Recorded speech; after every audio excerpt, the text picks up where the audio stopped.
කොහොමද ඔයාලට සිංහලෙන් හඬ කියවූ චිත්‍රපටයක් විදිහට අද මේ වීඩියෝ එකෙන් කතා කරන්නේ ගොඩ දෙනෙක් ඉල්ලීම් කරපු චිත්‍රපටයක් පිළිබඳව. චිත්‍රපටයේ නමින් සඳහන් කර අධිකේෂ්පා. චිත්‍රපටය අධ්‍යක්ෂණය කරලා තියෙන්නේ ශ්‍රීකාන්ත් එන් රෙඩ්ඩි විසින්. චිත්‍රපටය සඳහා ප්‍රධාන නළුවා විදිහට රංගනයෙන් දායකත්වයේ සපයන්නේ පංජා වෛෂ්ණව් තේජ් විසින්.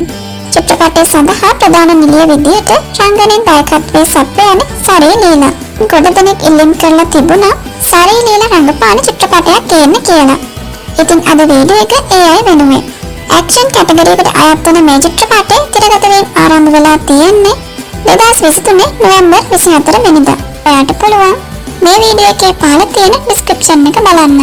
චිත්‍රපටය පිළිබඳව වැඩි විස්තරයක් මම ඩිස්ක්‍රිප්ෂන් එකට එකතු කරලා තියෙනවා. චිත්‍රපටය බලලා ඔයාට දැනුණු අදහස පාලින් කමෙන්ට් කරලා වීඩියෝ එකට ලයික් කරලා හැකියතාක් ෂෙයා කරන්න. ඔයාලගේ හොඳ ප්‍රතිචාර මත හැමදාම වගේ මූවිස් බලන්න පුළුවන්.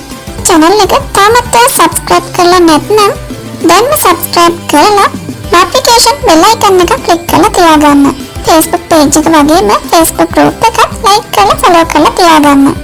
සිංහලෙන් හඬ කියවූ චිත්‍රපට බලන්න කැමති ඔයාට පුළුවන් දෙකටම රැඳිලා ඉන්න අධිකේෂ්පා චිත්‍රපටයේ වගේම තවත් ගොඩක් ලස්සන චිත්‍රපටයකට වීඩියෝ එකක් අරගෙන ඉක්මනින්ම එන්න. අද වීඩියෝ එකත් එක්ක එකතු වෙන ඔයාට ගොඩක් ස්තුතියි. bye.